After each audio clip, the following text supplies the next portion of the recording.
Annyeong, it's Mikey here, and guys, today I got an exciting video.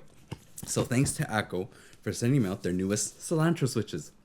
This is a new tactile switch from Akko. They actually even changed their whole packaging, and so we're gonna have to go straight into the unboxing, take a look at this, and see how it sounds because I'm so excited. They said it's gonna be like a really nice sounding tactile. So let's get straight into the video. Please make sure to like and subscribe. So first, let's take a look at the Akko Cilantro switches, the packaging and the box. Akko has said that they changed up their whole new packaging and really it looks amazing. The thing is, it's now a plastic box, which makes it so much easier to store. And as you can see here, your switches are really nicely packaged. It's in like a really nice, plastic where you can keep it all together. So let's quickly take a look at the information of the switch. Now, first taking a look at the switch itself. So it is a green, like a lime green color. Pretty much you can think of it as a cilantro. This is a tactile switch, and we're going to have to listen to all the sound tests with so many different boards.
So we're going to take a look at the switches, but one thing I noticed with these switches was that if you have no foams, it's going to come off a little bit more on the clacky side. Once you do have foam, it does have more of a deeper clack or a thock sound for these switches.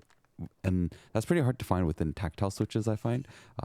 My favorite ones for tactile is actually the Bumblebee. One thing to note for you guys and for all those that aren't sure about Akko switches is that they're a bit smaller in size than other switches out there. So as you guys saw when I was pulling them out, they do come out a little bit easily when you're pulling off the keycaps. Now, in terms of the stem wobble at the upper end, there is like none at all. But once you do get to the lower end and like you push it all the way down, you do get a bit of the stem wobble.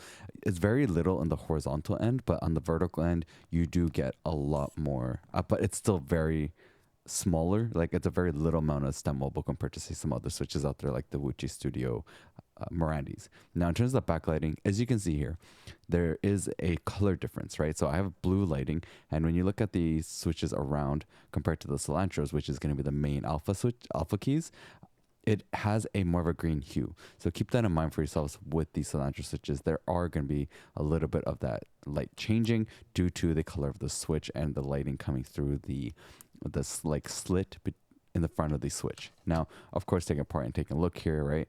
As you saw in the information in the beginning of the video, right? It's that early tactile switch. So the actual pressing of the tactile is quite early. It only does move about 3.5 millimeters in terms of travel. And then you have the pre-travel and the tactile travel, which is 0.2. And as you can see here, all the like design and the materials that it's used is all written on the switch box, which is really nice.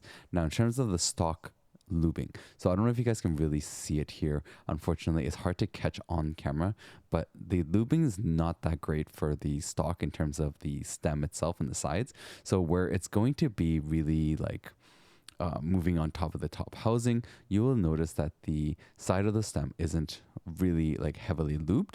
For the stock lube is going to be more on the edges, so the side edges is going to be lubed, but then the middle portion, which is actually sliding inside the top housing and the bottom housing, is not going to be really lubed much. So my suggestions when you do get this switch is going to be hand lube them.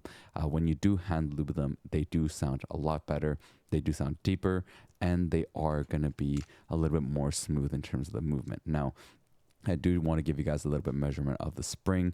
So we are looking at around the 21 millimeter mark for the spring. Of course, this measurement tool isn't 100% accurate. And of course, there's going to be a little bit of pressure moving in. So counting in a bit of error, we're looking at about 21 millimeters in terms of the spring length. Now, the bottom housing here, it is a 5-pin.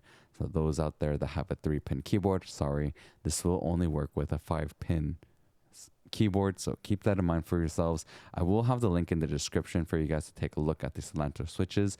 Honestly, if you are looking for a little bit more on the deeper end of clack or a little bit of a lighter thock, definitely go check these out, because I think Akko really does do great switches for a good price. In total, I'm curious what your guys' thoughts were of the switch that we did, right? It sounded really great. I thought that the tactile sound was amazing. Of course, you guys saw the backlighting test that we did with it. That was the whole point of the in-depth, like measuring the spring and all these things to see, what your information you guys need in terms of how the switch is, how it comes out of a keyboard, and, taking it apart, and if you need to lube it or not, things like that. So it's really cool. I'm actually really appreciating the new packaging that they use. It's really nice from Akko.